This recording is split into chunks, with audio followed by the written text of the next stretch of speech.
এমন দল কেন করেন যেই দল টুপিদারি দেখতে পারে না, যেই দল আলেমদেরকে ধরে ধরে জেলখানায় পড়েছে, এমন দল কেন করে?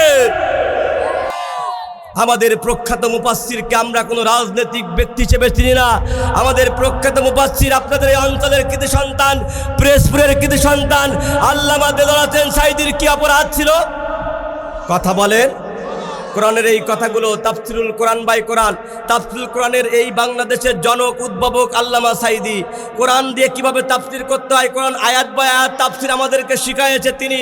আমরা আল্লামা সাঈদীকে দায়িত্বহীন কণ্ঠে বলতে চাই, এই মানুষদেরকে জানাতে চাই, মিডিয়া আছে, আল্লামা সাঈদীকে আমরা দলীয় ট্যাগ দিয়ে ভালোবাসতাম না।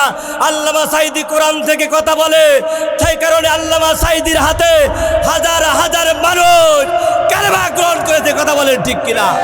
তাকে ধরা হলো, জেলখানায় ভরা হলো, 1-2টা বছর নয়, 13টা বছর আল্লামা সাঈদীর মতো প্রখ্যাত মুফাসসির জেল খেটেছে। বাতিল স্বৈরাচারের কাছে মাথা নত করেন নাই, জীবনের শেষ বিন্দু পর্যন্ত কোরআনের পক্ষে ছিল। কথা বলেন ঠিক কিনা?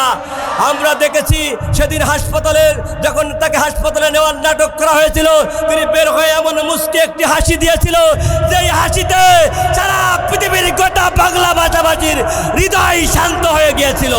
করেছে একজন নবীর সাহাবা, একজন নবীর ওয়ারিস কোরআনের পক্ষ থেকে সরে যায় নাই। আমরাও নবীর উম্মত, যতদিনে দেহে স্পন্দন আছে, প্রাণ আছে, কোরআনের পক্ষে থাকবো, জীবন থাকবে ততক্ষণ পর্যন্ত কোরআনের পক্ষে থাকবো। ততক্ষণ কে কে রাজি আছেন দুটি হাত তুলে দেখান।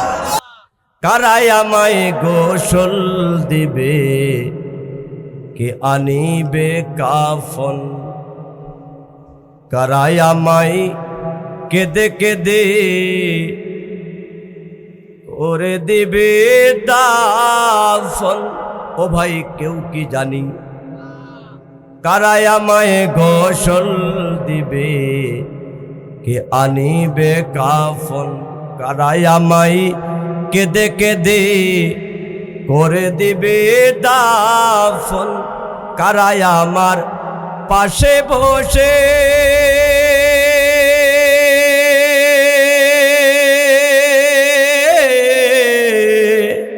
কারাই আমার পাশে বসে শোনাবে কোরআন। কোন জমিনের মাটি আমার হবে গোরস্থান, কাদের চোখের জলে আমি, কাদের চোখের জলে আমি পাব পরিত্রাণ। কোন জমিনের মাটি আমার হবে গোরস্থান। আস্তে করে বলেন মারহাবা। তাহলে একটু জোরে বলেন মারহাবা। এ কোরআনের লালিত্য, এর মাধুর্য, এর রচনা শৈলী, এর শব্দ বিন্যাস, এর বাচন ভঙ্গি চিরকাল মানুষকে মুগ্ধ করেছে। আল্লাহু আকবার। কোরআনের সুর এমন এক মধুর সুর, এমন এক জাদুর সুর, যেই সুরের মূর্ছনায় পাগল পারা হয়ে যুগে যুগে কালে কালে মানুষ গোলা কালেমা পড়ে মুসলমান হয়েছে। নারায়ে তাকবীর, হাত তুলে নারায়ে তাকবীর। আল কোরআনের আলো, কোরআন সুন্নাহ যেখানে, আমার নেতা তোমার নেতা। হাত তুলেন নারায়ে তাকবীর, নারায়ে তাকবীর। হাত নামান। তাহলে এই কোরআন এমন একটি কিতাব, যেই কোরআনের মূর্ছনায় পাগল পারা হয়ে যুগে যুগে মানুষগুলা কালেমা পড়ে মুসলমান হয়েছে। ঠিক কিনা? আল্লাহ রাব্বুল আলামিন এই কোরআনের মধ্যে পৃথিবীর এমন কোনো বিষয় নাই যেই বিষয় সম্পর্কে আলোচনা করে নাই। লক্ষ্য করুন, আল্লাহ বলেন ওয়ানাজ্জালনা আলাইকাল কিতাবা তিবয়ানাল লিকুল্লি শাইই। আল্লাহ বলছেন আমার এই নাজিলকৃত কিতাব তথা কোরআনুল কারীমের মধ্যে পৃথিবীর এমন কোনো বিষয় নাই যেই বিষয় সম্পর্কে আমি আলোচনা করি নাই, আলোকপাত করি নাই। ক্ষুদ্রা তো ক্ষুদ্র, বিন্দা তো বিন্দু, হাটঘাট মাঠ, নদী নালা, খালবিল, পাহাড় পর্বত, আসমান জমিন, দুনিয়া আখেরাত, ছেলের কথা, মেয়ের কথা, মায়ের কথা, বাবার কথা, ভাইয়ের কথা, বোনের কথা, ঘুমের কথা, চৈতন্যের কথা, ওটা পাঠা, চলাফেরা, খাওয়া দাওয়া, ঘর সংসার, রাষ্ট্রীয় পার্লামেন্ট, অর্থনীতি, যুদ্ধনীতি, বন্দিনীতি, পৌরনীতি, ভূমিনীতি, ব্যক্তিগত জীবন থেকে শুরু করে আন্তর্জাতিক জীবন পর্যন্ত, আর রান্নাঘর থেকে শুরু করে পার্লামেন্ট পর্যন্ত পৃথিবীর এমন কোনো সমস্যা নাই যেই সমস্যার সমাধান এ কোরআনের মধ্যে না। একটু আস্তে করে বলেন মারহাবা। কবিতায় বলছেন কোরআন হলো এই দুনিয়ার জীবন্ত গ্রন্থ। মারহাবা বলেন। তুমি যত রকম প্রশ্ন করো, প্রশ্ন করলে উত্তর পাবে, এমন প্রাণবন্ত কোরআন হলো এই দুনিয়ার জীবন্ত গ্রন্থ। যদি প্রশ্ন করো নাম কি তোমার, হে প্রাণপতি, উত্তর দেবে ইন্নাহু লাকুরআনুল কারীম। আল্লাহু আকবার। যদি প্রশ্ন করো কোরআন তোমার দেশের বাড়ি কই, বলবে সে লাউহি মাহফুজ ঠিকানাহীন নয়। আল্লাহু আকবার। বলো পৃথিবীতে আছে কি ভাই, পৃথিবীতে আছে কি ভাই এমন কোন গ্রন্থ? কোরআন হলো এই দুনিয়ার জীবন্ত গ্রন্থ। জোরে বলেন মারহাবা। তাই বলতে চাই, হে খুলনা রূপসা এলাকার তাওহীদি জনতা, এই কোরআনের জন্য যদি প্রয়োজন হয় আমরা রক্ত দেব, জীবন দেব, বুকে বুলেট নেব, সন্তানকে এতিম করব, স্ত্রীকে বিধবা করব, বদরের উহুদের মতো, তাবুকার খন্দকের মতো মাথায় কাপড়ের কাপড় বেঁধে ময়দানে ঝাঁপিয়ে পড়ে নিজের বুকের তক্ত রক্ত তাও যদি বাংলার জমিনে ঢেলে দিতে হয় সেদিন তাও দেবো, তাও কোরআনের পথ থেকে সরে যাব না। কে কে রাজি আছেন দুটি হাত তুলে আমার আল্লাহকে দেখান।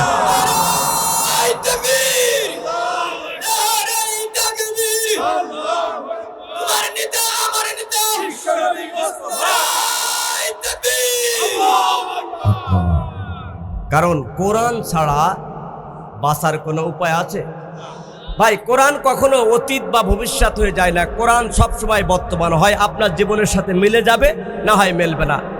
যদি দেখেন যে আপনার জীবনের সাথে কোরআন মিলে যাচ্ছে, মানে আপনার জীবনটা কোরআনের সাথে মিলে যাচ্ছে, আপনার জীবন কোরআন অনুযায়ী চলছে, তাহলে আলহামদুলিল্লাহ। কথা বলেন ঠিক কিনা?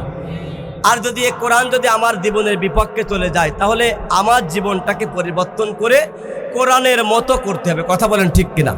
ও ভাই, এই কোরআনকে আর পরিবর্তন করার সুযোগ আছে? কোরআনের একটা হরফের কি পরিবর্তন করার সুযোগ আছে?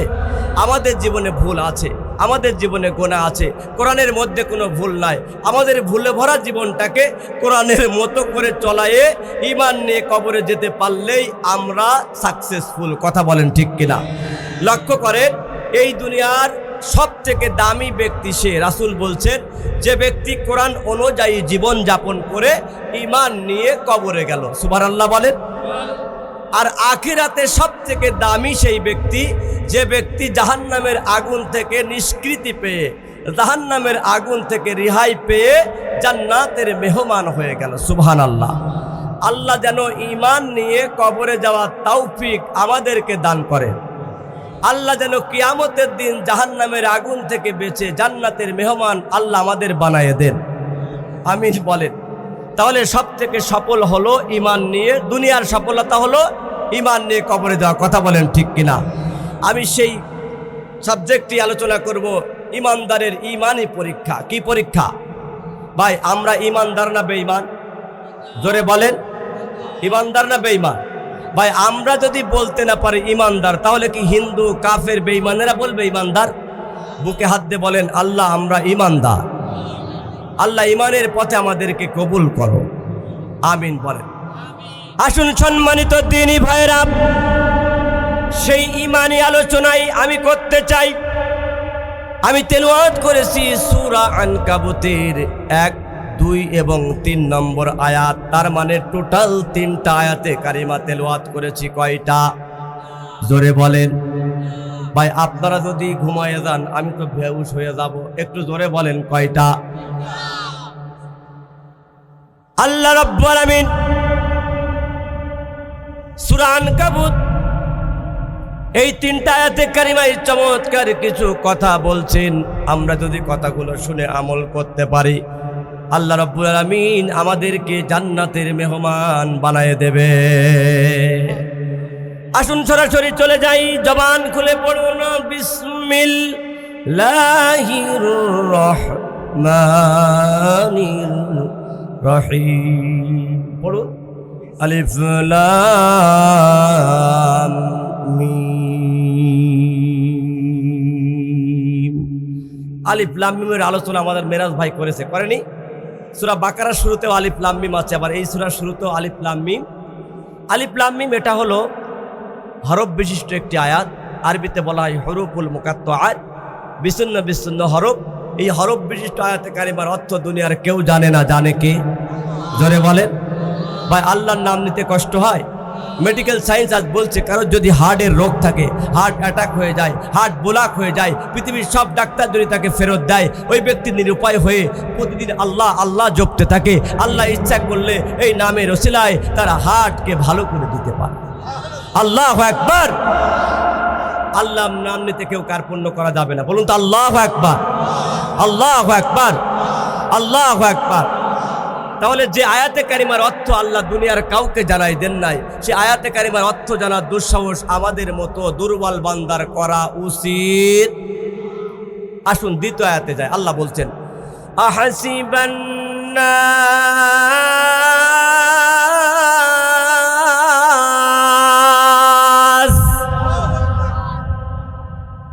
মানুষ কি মনে করেছে আইয়ুতরাকু, তাদেরকে এমনিতেই ছেড়ে দেওয়া হবে।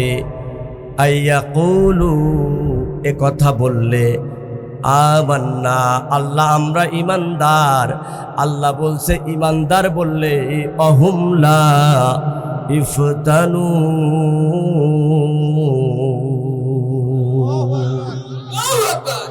আল্লাহ রাব্বুল আমিন বলেন হে দুনিয়ার মানুষেরা শোনো, তোমরা যদি দাবি করো আমি ইমানদার, আমি আল্লাহর পক্ষ থেকে ঈমানি পরীক্ষা তোমাদের দিতে হবে। তাহলে ভালো করে আমার দিকে খেয়াল করে আলোচনা শুনুন। ইমানদার দাবি করবে যাহারা, ইমানের পথে পরীক্ষা দেবে তাহারা, ঠিক কিনা? ইমানদার দাবি করবে না যাহারা, দুনিয়ার কোনো বিপদ বালা মুসিবত, এক কথায় আল্লাহর পক্ষ থেকে তাদের কোনো পরীক্ষা নাই। ছাত্র দাবি করলেই পরীক্ষা দিতেই হবে, পরীক্ষা না দিলে উপরের ক্লাসে ওঠা যাবে। এসএসসি পাস না করলে ইন্টারমিডিয়েট ভর্তি হওয়া যায় না, ইন্টার পাস না করলে ডিগ্রি অনার্স ভর্তি হওয়া, অনার্স পাস না করলে মাস্টার্স। আরবি লাইনে আসেন, দাখিল পাস না করলে কেউ আলিম ভর্তি নাই না, আলিম পাস না করলে কেউ ফাজিল ভর্তি নাই না, ফাজিল পাস না করলে কোন মাদ্রাসার প্রিন্সিপাল কামিল ভর্তি নেবে না।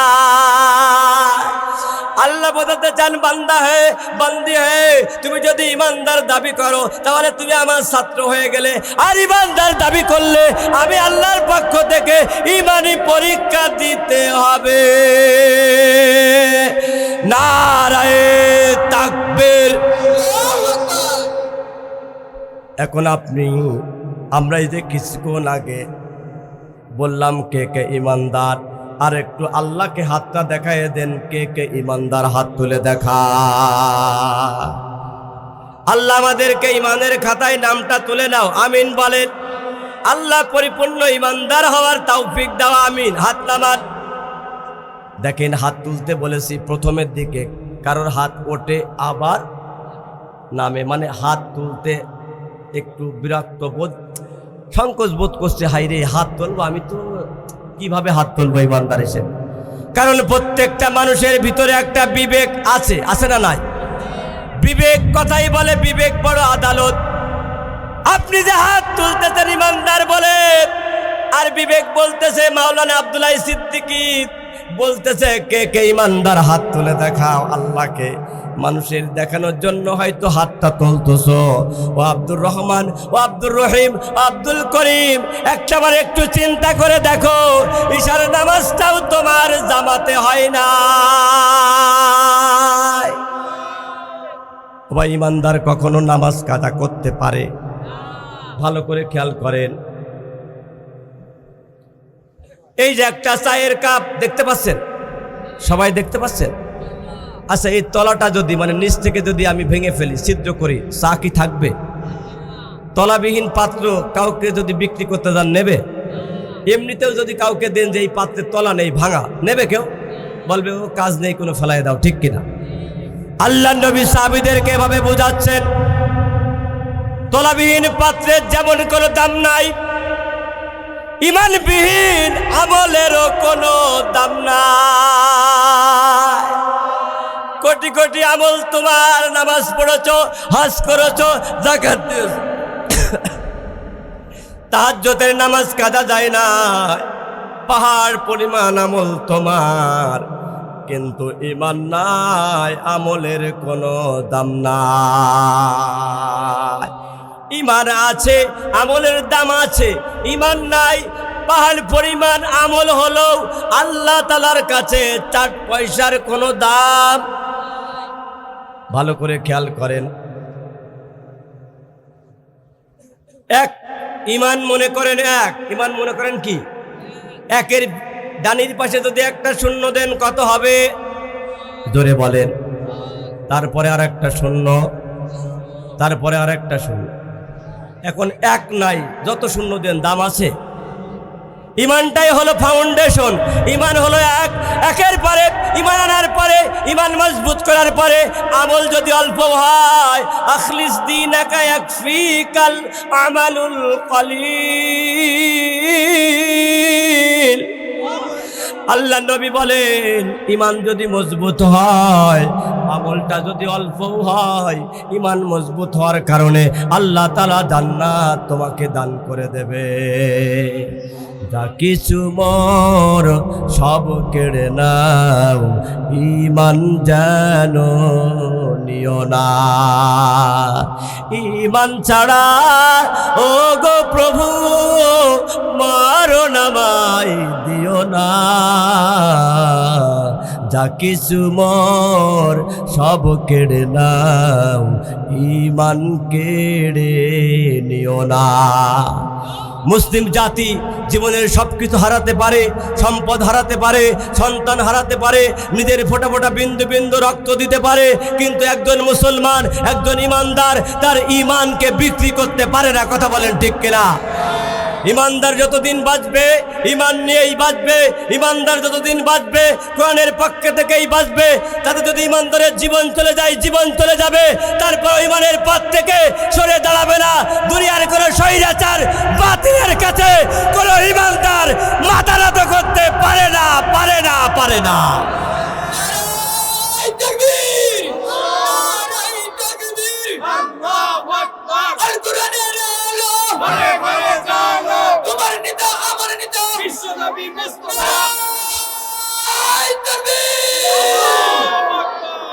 আল্লাহ কবুল করুন। আমার দিকে তাকান।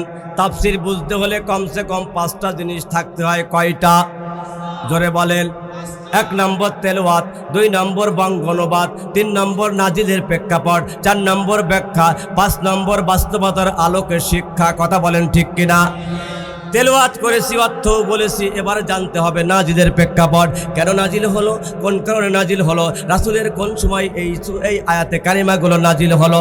মনে রাখবেন, এ তো সূরার 3টা আয়াতে কারিমা। আল্লাহ রাব্বুল আমিন কোরআনুল কারীমের একটি শব্দ এমনিতে নাজিল করেন নাই। প্রত্যেকটা শব্দ, প্রত্যেকটা হরফ, প্রত্যেকটা আয়াত, প্রত্যেকটা সূরা নাজিলের পিছনে রয়েছে বিশাল বিশাল কারণ। জোরে বলেন সুবহানাল্লাহ। আর একটু জোরে। আপনারা শুনেন, আমি একটা বুদ্ধি শিখিয়ে দিচ্ছি। আমার ওয়াজ যদি খারাপ লাগে, আমি আপনাদের মেহমান, আপনারা বলতে পারবেন না যে নামেন, কতবারই ভালো করলেন, এবার কি শুরু করলেন। কিন্তু নামানোর একটা সিস্টেম আমি বুঝাই দিচ্ছি। আপনারা ভদ্রলোক মানুষ তো, আমি যদি সুবহানাল্লাহ বলতে বলি, আস্তে বলবেন, আমি বুঝে নেব ওয়াজ ভালো লাগছে না। আল্লাহুম্মা আমিন। মনে থাকবে? আচ্ছা একটু আস্তে করে বলেন তো সুবহানাল্লাহ। মানে ভাই এইটাই তাদের আস্তে, তাহলে জোর অবশ্যই আছে। জোরে আল্লাহু আকবার। হাত তোলেন, হাত তোলেন, হাত তোলেন, হাত লাগান, তাকবীর হবে, হাত নামানো যাবে না, একদম টান টান করেন, টান টান করেন। নারে তাকবীর, নারে তাকবীর। নাস্তিকতা নিপাত যাক, দিন ইসলাম জিন্দাবাদ, কোটি প্রাণে একই আওয়াজ। খোদাদ্রোহী ছাড় পাবে না, এই বাংলায় ঠাই হবে না, মুসলমানরা জেগেছে আজ, ঠিক কিনা?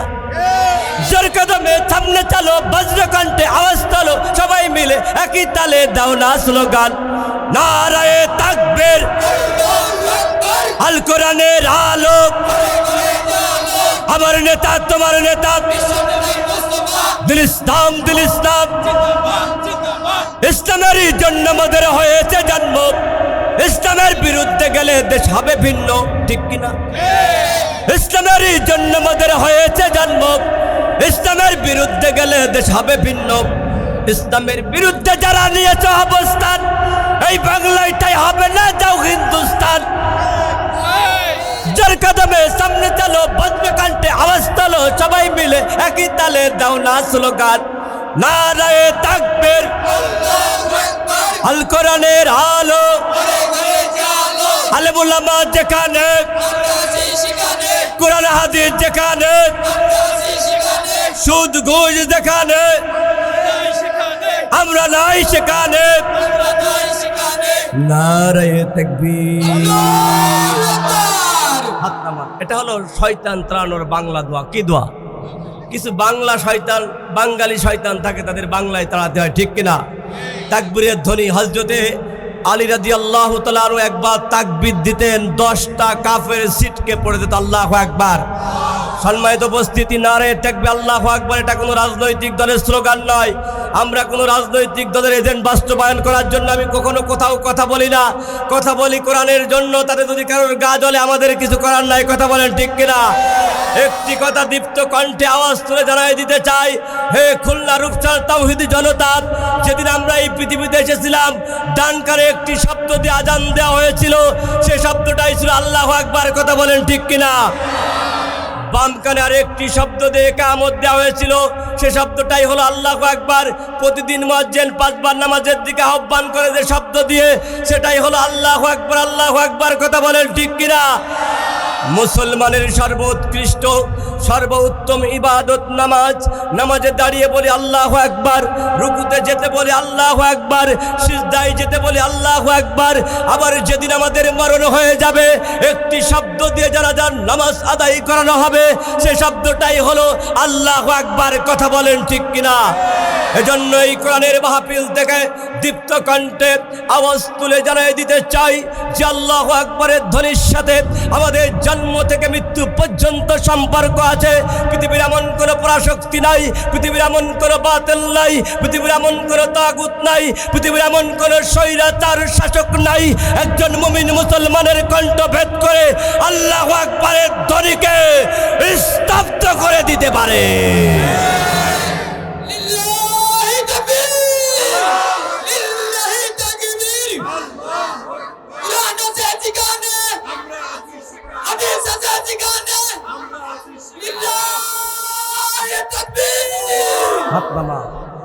আমি তাকবীর দিলাম সাতক্ষীরার জমিনে গত বছর মাহফিলে। তো তাকবীর দিলে, তাকবীর যখন দিলাম, একটা ছেলে মাঝখান থেকে, শ্রোতাদের মাঝখান থেকে উঠে আমার তাকবীরের সাথে সাথে সেও দাঁড়িয়ে পড়ে তাকবীর দিল। পরের দিন সকালবেলা তার বড় ভাই পরিচিত ফোন দিয়ে বলছে, হুজুর আপনার মাহফিলে তাকবীর দেওয়ার কারণে তাকে অ্যারেস্ট করে বন্দি করেছে জেলখানায়। নারায়ে তাকবীর দিলে আগেকার সবাই টার্গেট করতো, কথা বলেন ঠিক কিনা? টার্গেট করে করে মামলা দিত। এখনো আমরা ক্ষমতায় যাই নাই, মানে আমরা হুজুরেরা এখনো ক্ষমতায় যাই নাই। এখনো যদি আমরা টার্গেট করি, এলাকায় টিকে থাকতে পারবে না, কথা বলেন ঠিক কিনা? আমরা টার্গেট করতে চাই না, এটা আমাদের আদর্শের সাথে যায় না। আমাদের টার্গেট করার দরকার নাই। আমার আল্লাহ টার্গেট করেছে, আমার আল্লাহ টার্গেট করেছে। সেদিন রান্না হয়েছিল কিন্তু খাবার সুযোগ পাই নাই, কথা বলেন ঠিক কিনা? তাই আল্লাহর সাথে পাল্লা দিলে কল্লা থাকে না, কথা বলেন ঠিক কিনা? এখন সময় আছে, হেদায়েত কপালে থাকলে ভালো হয়ে যান। কোরআনের বিরুদ্ধে অবস্থান নিয়েন না। কোরআনের বিরুদ্ধাচরণ করেন না, কোরআনের বিরুদ্ধাচরণ করেন না। আরে ভাই, আপনার দল আপনাকে কিয়ামতের দিন জাহান্নামের আগুন থেকে বাঁচাতে পারবে না। এমন দল কেন করেন? যেই দল তুমি দাঁড়িয়ে দেখতে পারে না, যেই দল আলেমদেরকে ধরে ধরে জেলখানায় পড়েছে, এমন দল কেন করে? আমাদের প্রখ্যাত মুফাসসিরকে আমরা কোনো রাজনৈতিক ব্যক্তি হিসেবে চিনি না। আমাদের প্রখ্যাত মুফাসসির আপনাদের এই অঞ্চলের কৃতি সন্তান, পিরোজপুরের কৃতি সন্তান আল্লামা দেলোয়ার হোসেন সাঈদীর কি অপরাধ ছিল? কথা বলেন। কোরআনের এই কথাগুলো তাফসিরুল কোরআন বাই কোরআন, তাফসিরুল কোরআনের এই বাংলাদেশের জনক উদ্ভাবক আল্লামা সাঈদী কোরআন দিয়ে কিভাবে তাফসির করতে হয়, কোরআন আয়াত বাই আয়াত তাফসির আমাদেরকে শিখিয়েছে তিনি। আমরা আল্লামা সাঈদীকে দায়িত্বহীন কণ্ঠে বলতে চাই, এই মানুষদেরকে জানাতে চাই, মিডিয়া আছে, আল্লামা সাঈদীকে আমরা দলীয় ট্যাগ দিয়ে ভালোবাসতাম না। আল্লামা সাঈদী কোরআন থেকে কথা বলে, সেই কারণে আল্লামা সাঈদীর হাতে হাজার হাজার মানুষ